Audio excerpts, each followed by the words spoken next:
Okay, good morning everybody. Today's topic is complexometric titration. Complexometric titration এই নামটা থেকেই তোমরা বুঝতে পারছো একটা এখানে কমপ্লেক্স ফরমেশন হবে এবং complexometric titration is mainly done for metal ion.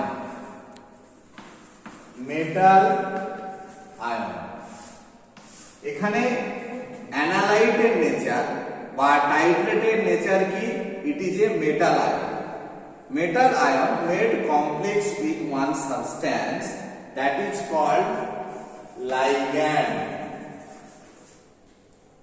Ligand is a electron donating group or compound.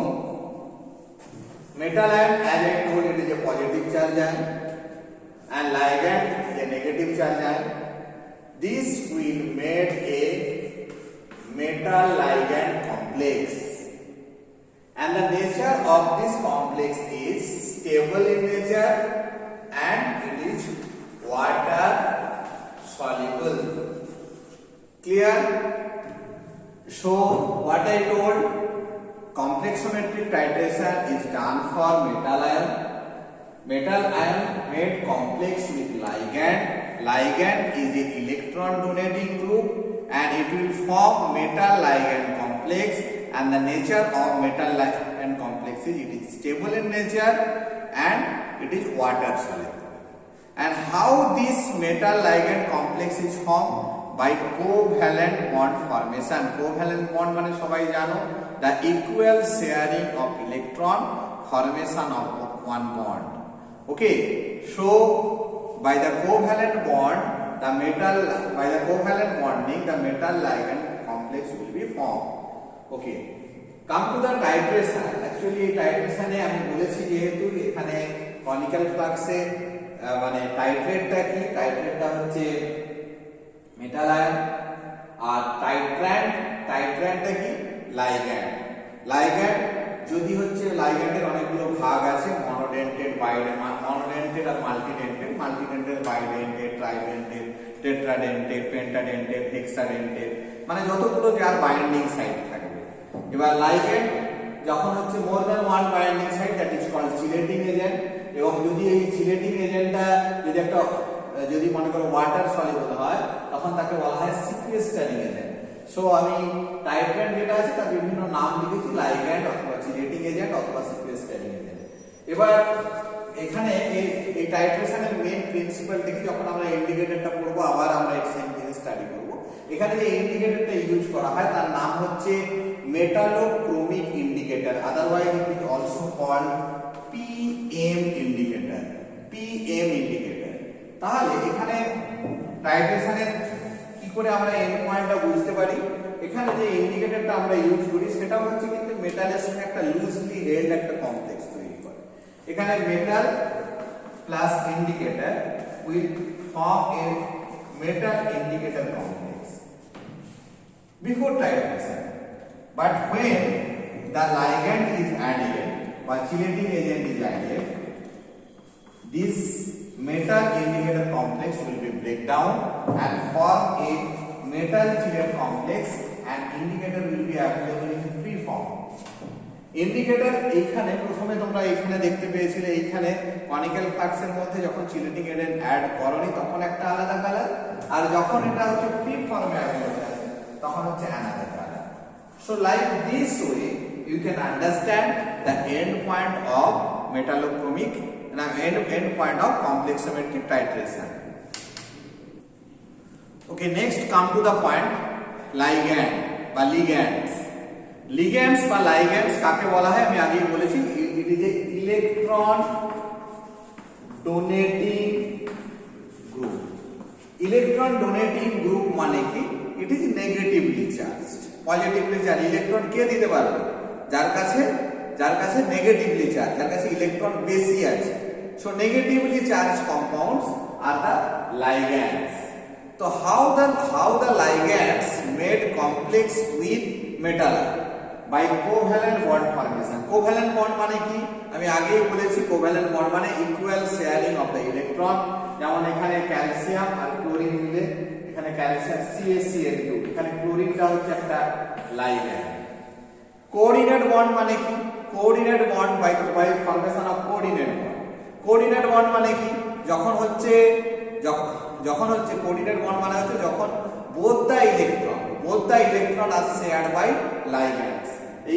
এই লাইগ্যান্ডের एग्जांपल হচ্ছে cyanide NH3, it form ZnCN4 2+, AgNH3 2+, NH3 equal to 2+। যখন both the electron is shared by ligands for formation of the bond, that is called coordinate bond। এখানে এর coordination number 2 আর এখানে এর NHCN এর coordination number 2। Next হচ্ছে Warner coordination number. According to Warner coordination number, প্রত্যেকটা metal অ্যাটমের একটা tendency থাকে যে to get the structure of the inert gas on that series. ঠিক আছে, প্রত্যেকটা সিরিজের মধ্যে লাস্ট যে কলামটা থাকে সেই কলামটা নিশ্চয়ই জানো, ওটা ইনার্ট গ্যাসের জন্য থাকে, যেমন নিয়ন, আর্গন, ক্রিপ্টন, জেনন। এই প্রত্যেকটা মেটাল অ্যাটমের একটা টেন্ডেন্সি থাকে যে ইনার্ট গ্যাসের স্ট্রাকচার নেওয়ার বা স্টেবল হওয়ার মতো। সেই ইনার্ট গ্যাসের যে স্ট্রাকচার নেওয়ার যে টেন্ডেন্সি, সেই টেন্ডেন্সিটা হচ্ছে is the driving force to made complex with the ligand. Clear? So bond formation কিভাবে হয়? একটা কোভ্যালেন্ট বন্ডিং এর দ্বারা হতে পারে, একটা কোঅর্ডিনেট বন্ডিং হতে পারে, আর এটা হচ্ছে Warner coordination number. Warner coordination নাম্বারটা কি? the every metal atom have a tendency to get the configuration like inert gas structure, so that is the driving force of the metal ion to react with the ligands. Clear? So next is the types of ligands according to the number of binding site. When there is only one binding site, that is called UNI, then DEN, unidentate. Unidentate মানে কি? It has only one donor atom used to bind to the central metal atom. Usually one donor atom used to bind with the central metal atom. Unidentate এর example হচ্ছে Cl-, Br-, I-, OH-, NH2। NH3 তে জানো এর lone pair of electron থাকে, তো এটা কি হচ্ছে? এটার একটা সিঙ্গেল বাইন্ডিং সাইট আছে to react with metal atom. Polydentate মানে more than one binding site থাকে, তাকে বলা হচ্ছে পলিডেন্টেড। পলিডেন্টেডকে বলা হয় chelating agent, CHELATING, chelating agent.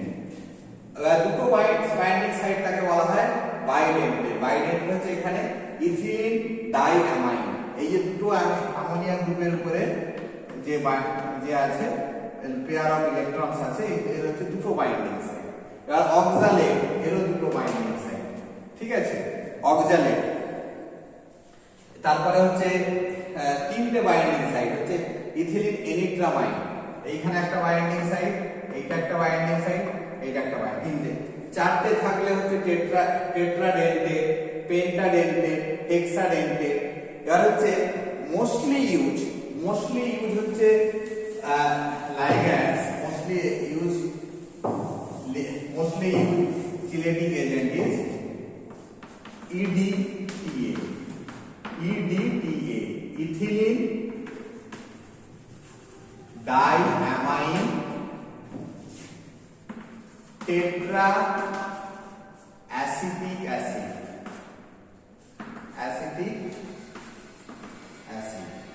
ethylene diamine tetraacetic acid। Ethylene diamine tetraacetic অ্যাসিডের স্ট্রাকচারটা কি রকম হবে? CH2 diamine tetraacetic acid, CH2COOH, CH2COOH, CH2COOH, CH2COOH. It have total 6 binding sites. Here 1, here 2, here 3,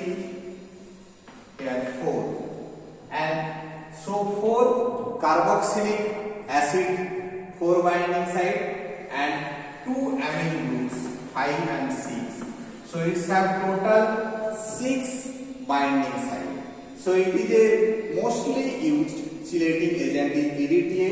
EDTA সম্বন্ধে তোমাদের শর্ট নোট অনেকবারই আছে পরীক্ষায়। ইথিলিন EDTA হচ্ছে ফুল ফর্ম হচ্ছে ইথিলিন ডায়ামাইন টেট্রাএসিটিক অ্যাসিড। এর স্ট্রাকচারটা ড্র করতে হবে এবং এর ক্যারেক্টারিস্টিক সম্বন্ধে বর্ণনা করতে হবে। EDTA is mostly used chelating agent. Why it is mostly used chelating agent? Because it is first thing, it is water soluble in nature, and with most of the metal ion it form 1:1 metal chelate complex. Next is it is form a stable complex with the metal ion. Okay, next is so reaction of the metal ion and EDTA can be written like that. This is the metal ion M, N is the valency of the metal ion, X এখানে হচ্ছে X আর এখানে H2X আর X এর মধ্যে দুটো একই same reaction. আমি H2X আর এখানে X, এটা হচ্ছে X বলতে এখানে ডিপ্রোটনেটেড EDTA। ডিপ্রোটনেটেড EDTA মানে ওই যে EDTA তে আমরা যেটা স্ট্রাকচার ড্র করেছিলাম CH2N এখানে CH2C double O minus এখানে H গুলো নেই, ঠিক আছে, সেই জন্য এখানে 4 মাইনাস আমি লিখেছি, ঠিক আছে, চার জায়গায় চারটে মাইনাস ছিল, এই জন্য 4 মাইনাস। তাহলে এখানে metal chelate complex N-4, total charge will be N-4। এবার এখানে আমি সেম জিনিসটাই লিখেছি, এখানে H2X2 মাইনাস, এখানে কারণ কি, এখানে এই যে স্ট্রাকচারটা আমি ড্র করেছি, এখানে এটা হচ্ছে disodium iridium, represent disodium iridium. Disodium iridium মানে এইখানে এই যে CH2COONA মানে এই যে দুটো জায়গায় মানে দুটো সোডিয়াম আছে আর দুটো সাইডে অ্যাসিডিক আছে, দুটো সাইডে ডিপ্রোটিনেটেড, ঠিক আছে, সেই যে দুটো সাইডে যে 2 মাইনাস হয়ে গেছে, আর H2X দুটো সাইডে দুটো হাইড্রোজেন গ্রুপ আছে, আর হচ্ছে এখানে এই যে সোডিয়ামটা ডাইসোডিয়াম ইরিডিয়াম এর Na গুলো রিপ্লেসেবল। এটা হচ্ছে salt form of the EDTA। Salt ফর্মটা কেন করা হয়? To make it more soluble. প্রত্যেকটা ড্রাগে সল্ট ফর্ম করে মানে হচ্ছে অনেক কিছু ড্রাগ যেগুলো হচ্ছে ওয়াটার সলিবল অতটা নয়, সেগুলোকে সল্ট ফর্ম করে মার্কেটেড করা হয়। ডাইক্লোফেনাক সোডিয়াম কেন করা হয়? To increase the solubility of the drug. তো তেমনি হচ্ছে এখানে EDTA মোর ওয়াটার সলিবিলিটি ইনক্রিজ করার জন্য ডাইসোডিয়াম EDTA ফর্মে আছে। ডাইসোডিয়াম EDTA এর জন্য এখানে কি হয়েছে, দুটো ধারে যেহেতু হচ্ছে হাইড্রোজেন গ্রুপ আছে, দুটো ধারে সোডিয়াম আছে, সোডিয়ামগুলো ইজিলি রিপ্লেস হয়ে যায়, সেই জন্য এখানে H2X করে রিপ্রেজেন্ট করা আছে। এবং MXN N⁻⁻⁴ plus 2H plus. এই যে রিঅ্যাকশনে কি হচ্ছে, 2H প্লাস, এই 2H প্লাসটা লিবারেট হচ্ছে, ঠিক আছে।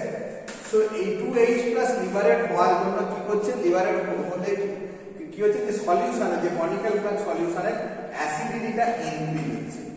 এই অ্যাসিডিটি যদি ইনক্রিজ হয় তাহলে কি হবে, it will break the stability of MX, মানে MX এর স্টেবিলিটিটাকে এটা ব্রেক করে দেবে। So you need suitable control of the pH during your titration. Clear? তাহলে এই যে নিচে রিঅ্যাকশনটা থেকে কি বুঝতে হচ্ছে, এটা হচ্ছে ডাইসোডিয়াম ইরিডিয়েট। এই রিঅ্যাকশন MX এই কমপ্লেক্স তৈরি করলো, metal indicator complex plus 2H plus. 2H প্লাসটা লিবারেট হচ্ছে, এই liberated H plus will increase the acidity of the conical flux solution. So this liberated so it will break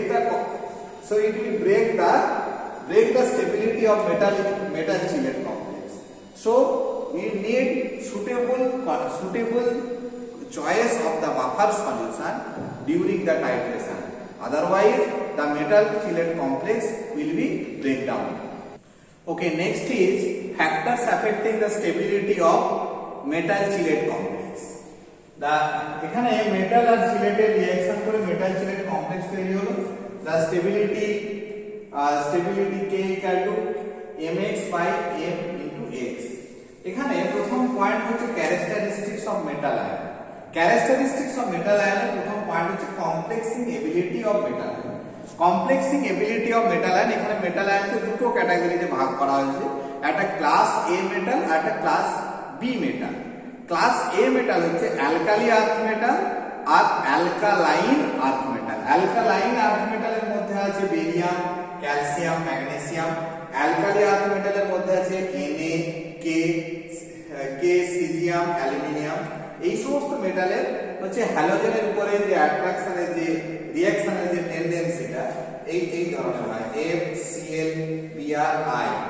এই ধরনের মেটালগুলো কার সঙ্গে হচ্ছে রিঅ্যাক্ট করে inert gas structure by have the maximum tendency to react is to get that the inert মানে Warner যে coordination number এই inert gas স্ট্রাকচারের জন্য যে কোন কোন মলিকুলের উপরে মানে কোন হচ্ছে লিগ্যান্ডের উপরে এর ম্যাক্সিমাম টেন্ডেন্সি থাকে,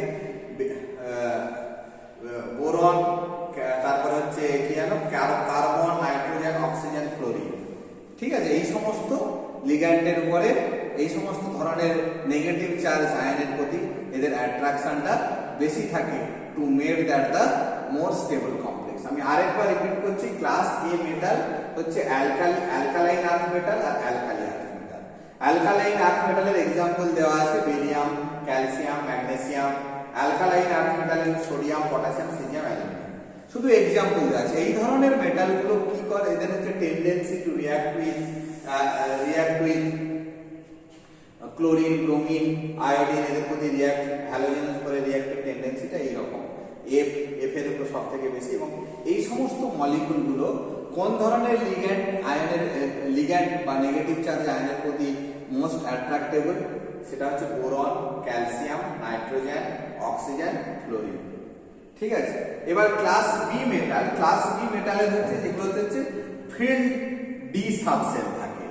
সেই ক্লাস বি মেটাল হচ্ছে copper, silver, aluminium, lead, platinum.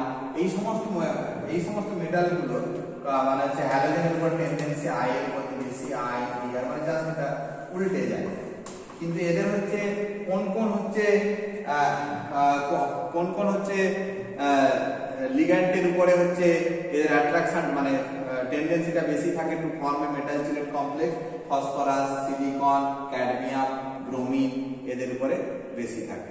তাহলে নেচার অফ দ্য মেটালের উপরে কিছুটা ডিপেন্ড করে হচ্ছে, nature of the central metal অ্যাটমের উপর ডিপেন্ড করে হচ্ছে মেটাল চিলেট কমপ্লেক্স।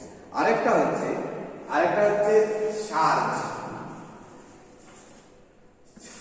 চার্জ হচ্ছে যেমন হচ্ছে ফেরাস, ফেরিক। ফেরাসের থেকে ফেরিক হচ্ছে হায়ার অক্সিডেশন নাম্বার আছে। যে অ্যাটমটা হচ্ছে তোমার হায়ার অক্সিডেশন স্টেটে আছে, তার মোর টেন্ডেন্সি কি আছে to made that the more stable complex. দা মানে একই মেটাল অ্যাটম যে হায়ার অক্সিডেশন স্টেটে আছে, তার হচ্ছে টেন্ডেন্সি কি to made that the more stable complex with chelating charge. Number 3 point হচ্ছে এর আন্ডারে মানে characteristics of metal ion, complexibility, একটা চার্জ আর একটা হচ্ছে সাইজ। যে যত ছোট হবে, অ্যাকচুয়ালি চিলেটিং এজেন্টটা কি রকম, চিলেটিং এজেন্টটা ঠিক কাঁকড়ার মতো। কাঁকড়া যেমন এরকম তো এ থাকে না মেটাল আয়ন, যদি ছোট হয় তুমি কি করে আরো বেশি করে জাপটে ধরতে পারবে। বড় হলে কি আর বেশি তোমার ক্যাপাসিটি থেকে বড় হলে তুমি কি আর বেশি জাপটে ধরতে পারবে। যদি সেন্ট্রাল অ্যাটমের সাইজ যদি ছোট হয় তাহলে মেটাল চিলেট কমপ্লেক্সটা দৃঢ় হবে। তাহলে হচ্ছে ক্যারেক্টারিস্টিক্স অফ মেটাল আয়নের 3টে পয়েন্ট। একটা হচ্ছে কমপ্লেক্সিং এবিলিটি ডিসক্রাইব করার জন্য আমি দুটো ধরনের টাইপ বলেছি মেটালে, একটা ক্লাস এ মেটাল, একটা class B metal. Class A metal দেখি অ্যালকালাইন আর্থ মেটাল আর alkali earth metal. Class B metal কি, যার হচ্ছে কমপ্লিট ডি সাবসেল থাকে। ঠিক আছে, এবার ক্লাস এ মেটালের নেচার দিয়েছে, নেচার বাদ দেবে, এক্সাম্পল দেবে। এবার হচ্ছে এরা হচ্ছে তার উপরে কোন সমস্ত নেগেটিভ চার্জ আয়নের প্রতি বেশি প্রন বা বেশি অ্যাট্রাক্টিভ, এটা এখানে তার এক্সাম্পল দেওয়া আছে।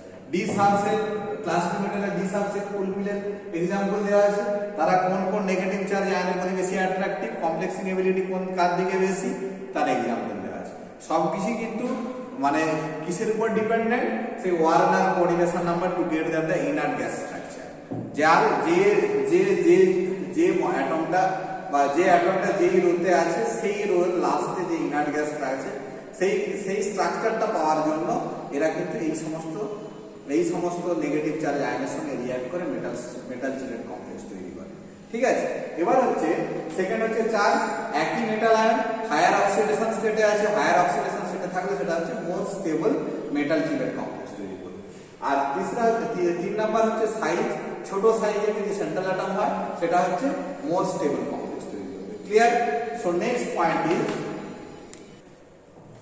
okay last what we discuss about that the characteristics of the central metal atom now the second point is the characteristics of the ligand metal atom এর সম্বন্ধে characteristics আমরা পড়ে নিয়েছি the complexing ability of the metal ion তারপর আমরা পড়েছি the charge তারপর আমরা পড়েছি size okay next is basic strength of the ligand ligand এর character প্রথমে হচ্ছে basic strength of the ligand basic strength of the ligand এটা depends on the charge এবং সাইজ ঠিক আছে হাইলি চার্জ এবং স্মল সাইজ ছোট সাইজের যদি হয় ছোট সাইজে তুমি জানো যে ছোটখাটো হাট্টা গোট্টা যদি হয় সে কুস্তিতে জিতে যায় আর লম্বা লোক হলে কিন্তু কুস্তিতে তাকে একটা লাইন মেরে দিলে পড়ে যায় ঠিক আছে তেমনি যদি ছোট সাইজের হয় এবং হাইলি চার্জ হয় সে কিন্তু কাছাকাছি গিয়ে একটা স্ট্রং একটা মেটাল চিলেট স্টেবিলিটিটা তার বেশি হয় তো হাইলি চার্জ এবং small size ligand form a more stable metal ligand complex. Next is the chelating property of the ligand. Chelating property মানে কি হচ্ছে যেমন হচ্ছে মনোডেন্টে বা ইউনিডেন্টে সেটা সিঙ্গেল বন্ড ফর্মেশন হচ্ছে কোন কারণ নেচারে হচ্ছে এই রকম ট্রিপল বন্ড ফর্ম হচ্ছে কারো নেচারে এই রকম 5 রিং তৈরি হচ্ছে কারো 6 রিং তৈরি হচ্ছে কারো 7 রিং তৈরি হচ্ছে the chelating property of the ligand এই রকম যে রিং ফর্মেশন হচ্ছে রিং ফর্মেশনের উপরে কিন্তু স্টেবিলিটি ডিপেন্ড করে এবারে প্রথমে হচ্ছে সবথেকে স্টেবল রিং কোনটা 6 মেম্বার রিং তারপরে 7 তারপরে 5 তারপর 4 তারপর 3rd number this is the stability এই চিলেটিং প্রপার্টির উপরে ডিপেন্ড করে কি ধরনের রিং ফর্মেশন করছে আর রিং ফর্মেশনে 6 মেম্বার রিং 7 মেম্বার রিং এগুলো হচ্ছে মানে কার কতটা স্টেবিলিটি সেটাই বলে দিলাম মানে এর উপরে কিন্তু স্টেবিলিটিটা ডিপেন্ড করে এবারে যে স্টেরিক ইফেক্ট মানে কি কোন মেটাল চিলেট কমপ্লেক্স তৈরি করছে কমপ্লেক্সের পাশে যদি কোনো একটা বাল্কি গ্রুপ যদি প্রেজেন্ট থাকে তাহলে কি হয় যে একে অপরের প্রতি একটা রিপালশন এফেক্ট কাজ করে সেই রিপালশন এফেক্ট কাজ করার জন্য স্টেরিক ইফেক্টের জন্য কিন্তু কি হয় মেটাল চিলেট কমপ্লেক্সের স্টেবিলিটিটা বা ডিক্রিজ হয় স্টেরিক ইফেক্ট মানে কি the presence of A bulky group near to the metal chelate complex এর যদি একটা স্টেরিক মানে বাল্কি গ্রুপ থাকে তখন কি হয় একে অপরের ইলেকট্রনগুলোকে রিপালশন করতে থাকলে কি হয় যে তার বেসিক স্ট্রেংথটা মেটাল চিলেট কমপ্লেক্স স্ট্রেংথটা ডিক্রিজ হয় এবার বেসিসিটি অফ দ্য লিগ্যান্ডের বেসিসিটি যত ইনক্রিজ হবে তত কিন্তু তার স্টেবিলিটিটা ইনক্রিজ হতে থাকবে সেই জন্য the NH3 is greater than H2O greater than F-, কারণ আমি আগেই বলেছি যে এই মেটাল চিলেট কমপ্লেক্স হওয়ার সময় অ্যাসিড লিবারেট হয় সেই জন্য কি হয় অ্যাসিড লিবারেট হয়ে মেটাল চিলেট কমপ্লেক্সের স্টেবিলিটি ব্রেকডাউন করে অতএব চিলেটের প্রপার্টি চিলেটের বেসিসিটি যদি ইনক্রিজ হয় তাহলে স্টেবিলিটিটা ইনক্রিজ হবে so this 4 point I think you understand একটা হচ্ছে বেসিক স্ট্রেংথটা হচ্ছে চার্জ এবং size highly charge small size strong bond তারপর হচ্ছে চিলেটিং প্রপার্টি হয়ে ডিফারেন্ট রিং স্ট্রাকচার ফর্মেশন হয় 6 member ring 7 member ring 5 member ring 4 member steric effect মানে কি the presence of a heavy or bulky group near to the metal chelate complex এর ফলে repulsion হয়ে এই যে স্ট্রেংথটা হচ্ছে মেটাল চিলেট কমপ্লেক্সের স্ট্রেংথটা ডিক্রিজ হবে basicity of the ligand, basicity of the ligand, ligand যদি বেসিক নেচারের হয় তাহলে stability of the metal chelate complex increase হবে। Another two factor is there. Another two factor is effect of pH and temperature. Effect of pH আমি নিশ্চয়ই আগে বলেছি। pH টা কি, এই মেটাল চিলেটে যখন রিঅ্যাকশন আমি পড়াচ্ছিলাম আমি বলেছি Mn plus H2x 2 minus will form Mx n minus 4 plus 2H plus. So in this H plus is form, acid is formed. So this acid breakdowns that the metal chelate complex. So you have to maintain that the proper pH by using buffer solution. Another one thing is thermal effect. যদি temperature increase করি metal chelate complex এর stability টা breakdown হয়। So these are the four main factors: the characteristics of the metal ion, characteristics of chelating agent, effect of pH, and effect of temperature. So I think factors affecting stability of metal chelate complex everyone understand. Okay, next is different types of complex symmetric titration. Different types of complex symmetric titration. Otherwise, in the question may be coming that selectivity of selectivity selectivity of complex symmetric titration. Otherwise the question may become how you can do the analysis of mixture of metal ions.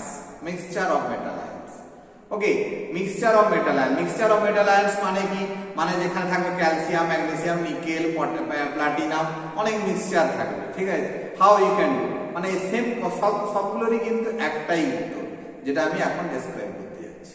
ওকে, সে যাই হোক, selectivity মানে কি, মানে কোনো একটা, মানে সবগুলো তো একসঙ্গে অ্যানালিসিস করা যাবে না, কোনো একটাকে প্রথমে মানে কতটা ফাইন্ড আউট করতে হয়। মানে একটা মিক্সচারের মধ্যে ক্যালসিয়াম আছে, ম্যাগনেসিয়াম আছে, নিকেল আছে, প্লাটিনাম আছে, সেইগুলোর প্রত্যেকটা তোমাকে percentage purity, how you will determine that how much amount of calcium present, how much amount of the potassium present, how much amount of magnesium present.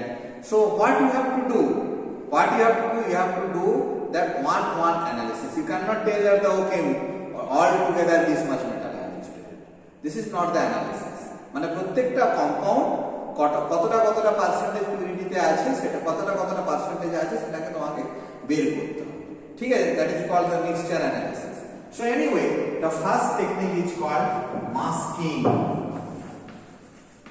First technique name is masking. Okay, masking মানে কি জানো, এখন তো সবাই আগে লোক বুঝতে পারতো না মাস্কিং মানে কি, ঠিক আছে। আগের বছর যখন পড়াতাম তখন মাস্কিং বোঝানোর জন্য কি করতে, যে এখনকার দিনে বয়ফ্রেন্ড গার্লফ্রেন্ডরা মুখে তোয়ালা জড়িয়ে মানে বয়ফ্রেন্ডের পিছনে চেপে যায়, বাইকে চেপে, সেই এক্সাম্পল বোঝাতো। এখন করোনার বাজারে সবাই মাস্ক কি জিনিস বুঝে গেছে। মাস্ক সবাই পরে এখন বেরোতে হয়। অতএব মাস্ক পরলে কি হয়, যে নর্মাল এনভায়রনমেন্টের সঙ্গে তার একটা ডিস্টেন্স থাকে, আমি আলাদা, ঠিক আছে। আমি বাইরের এনভায়রনমেন্টের থেকে আমি আলাদা, আমি নিজেকে আলাদা করে নিলাম, ঠিক আছে। যেমন আগেকার দিনে, এখন তো মানুষ মাস্ক পরে, আগে গরুর মুখে মাস্ক পরি রাখে। সেই যখন যে গরু হাল করতে যাবে, আমাদের হাল করার সাথে তার মুখে মাস্ক পরে রাখে। কেন মুখে মাস্ক পরে রাখে? যে বাইরে অনেক ধরনের গাছপালা আছে, সেই মাস্ক পরে রাখলে সেই গরুটা সেই গাছপালা কিছু খাবে না, ঠিক আছে। তেমনি মাস্কিং টেকনিক মানেটা কি, মানে এটা মাস্কিং টেকনিকটা কেন করা হয়, প্রথমে EDTA is a non-selective ligand. Non-selective ligand মানে কি, এর কোনো চয়েস নাই, যাকে পারে তার সঙ্গে কি করে অ্যাটাচ হয়ে যায়, ঠিক আছে। যার সঙ্গে পারে তার সঙ্গে গিয়ে যে কোনো মেটাল অ্যাটমের সঙ্গে অ্যাটাচ হয়ে গিয়ে মেটাল চিলেট কমপ্লেক্স তৈরি করে, ঠিক আছে। অতএব তুমি EDTA কে যদি টাইট্রেট হিসাবে নাও, তোমাকে কি করতে হবে, যে অন্যান্য যে সমস্ত কম্পাউন্ড, তুমি যদি মনে করো এখানে একটা কম্পাউন্ড আছে, এখানে আছে ক্যালসিয়াম আছে, ম্যাগনেসিয়াম আছে আর জিঙ্ক আছে, ঠিক আছে, ক্যালসিয়াম ম্যাগনেসিয়াম আর জিঙ্ক আছে।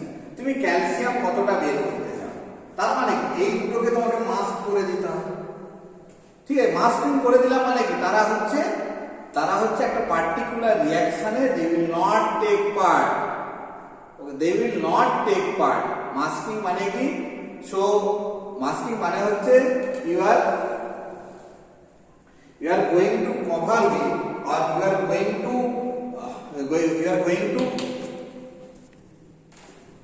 masking মানেটা কি, that they are not going to take part in the reaction, they will be the inactive form, ঠিক আছে।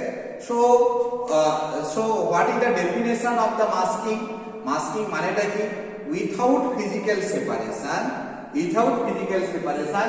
any molecule or atom are not taking part in a particular reaction without physical separation মানেটা কি sir, physical separation মানে হচ্ছে filtration, solvent extraction, precipitation, gravimetric analysis, physical precipitate পড়ে গেল তুমি আলাদা করে নেবে। উইথাউট ফিজিক্যাল সেপারেশন, রিঅ্যাকশনের মধ্যে তুমি এমন একটা এজেন্ট যোগ করে দিলে যে আদার যে আননেসেসারি এজেন্ট গুলো ছিল সেগুলো হচ্ছে আর রিঅ্যাকশনে টেক পার্ট করবে না, তাকে বলা হচ্ছে মাস্কিং। মাস্কিং আমি এক্সাম্পল এখানে বুঝিয়ে দিই যে একটা মিক্সচারের মধ্যে ক্যালসিয়াম ম্যাগনেসিয়াম জিঙ্ক আছে, তুমি ক্যালসিয়ামের সঙ্গে এডিটিএ রিঅ্যাকশন করাতে চাও, তার মানে কি এমজিআর জেডএন এইগুলো তুমি করাতে চাও না, এইগুলোকে তুমি কি করে দেবে, মাস্কিং করে দেবে, ক্লিয়ার। তাহলে without physical separation this two compounds will react with the masking এজেন্টের এক্সাম্পল এখানে দেওয়া হয়েছে cyanide. Cyanide is the masking agent example. Cyanide will react with এখানে মেটাল, একটা যে কোনো metal ion, and will form MCN4, এখানে 4CN, MCN4 2, MCN4 2 minus, and this complex they will form, and now these complex, when this complex is formed, this metal ion will not take part in the reaction with EDTA. In this way, we can Zn, mercury, cadmium, copper, cobalt, nickel, silver, platinum, these kinds of metal ion we can mask. তার মানে masking মানে সবাই বুঝতে পেরেছো, masking মানে কি, without physical separation we are using one masking agent, so by the masking agent, and that metal ion will react, and then this metal ion will not take part in a particular reaction, so that is called masking. So in this masking agent are used, masking agent এর example এখানে দেওয়া হয়েছে cyanide, ঠিক আছে। এবার হচ্ছে ডিমাস্কিং মানে কি, যেটা মাস্ট হয়েছিল, যেমন হচ্ছে এখানে জিঙ্ক বা ম্যাগনেসিয়াম যেটা মাস্ট হয়েছিল, মাস্ট এজেন্টটা রিগেইনস ইট প্রপার্টি। প্রথমে তুমি ক্যালসিয়ামের করে নিলে, তারপর তুমি চাইছো যে এই জেডের সায়ানাইড যেটা তৈরি হয়েছিল বা মাস্ট হয়েছিল সেটাকে তুমি চাইছো এটা আবার regains its property to react with EDTA। Okay, একটা অ্যানালিসিস তুমি বের করে ফেললে, তারপরে তুমি regains its property to again react, তাকে বলা হয় ডিমাস্কিং, মানে মাস্কটাকে খুলে ফেলা। কি করে খুলবে, এখানে হচ্ছে ডিমাস্কিং এজেন্ট ইউজ করা হয় ফর্মালডিহাইড। এখানে জেডএন সায়ানাইড ফর্মটাকে এখানে দেখো রিঅ্যাকশনের মাধ্যমে যে ফ্রি জেডএন আয়নে ফর্মেশন হচ্ছে, তার সেই প্রসেসটাকে কি বলা হচ্ছে, নাম্বার 2 টেকনিক ইজ ডিমাস্কিং। ক্লিয়ার, ডিমাস্কিং একটা হলো মাস্কিং আর দ্বিতীয়টা হলো কি ডিমাস্কিং। মাস্কিং এ হচ্ছে কি without physical separation the substance or analyte loses its property and cannot goes into particular reaction, that is called masking. And demasking মানে কি, the masked atom or ion regains its property to again regains its property to take part in the reaction, that is called demasking. So number 3 is suitable control of pH. By suitable control of pH we can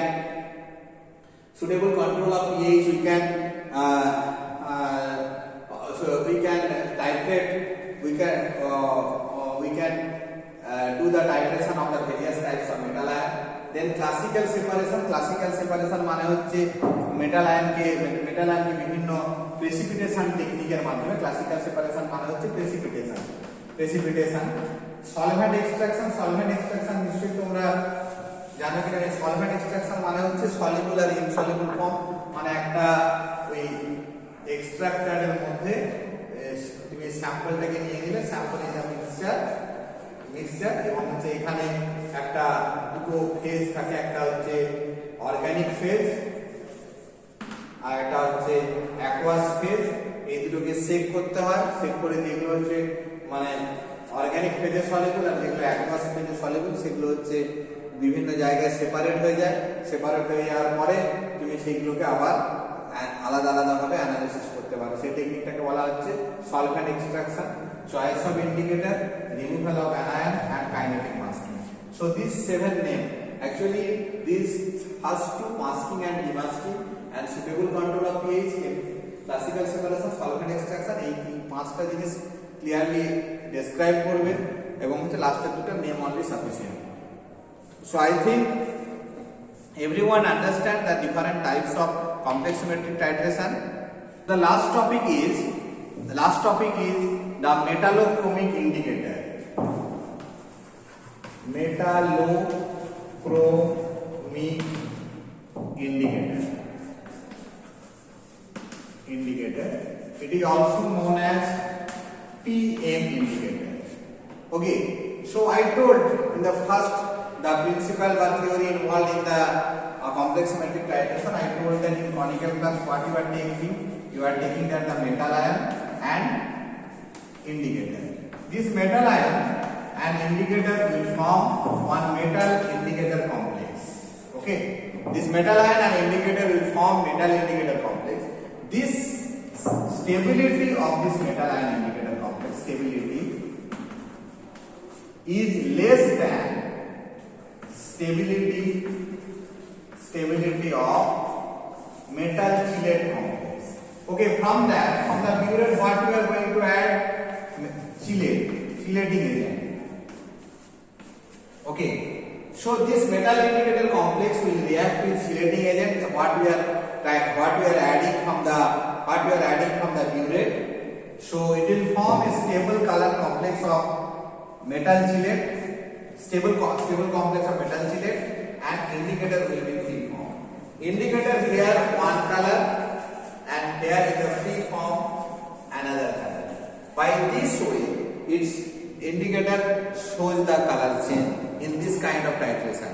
In this titration, we are using murexide, chalcone, modern black 2, modern black 3, catechol violet, like that indicators we are using.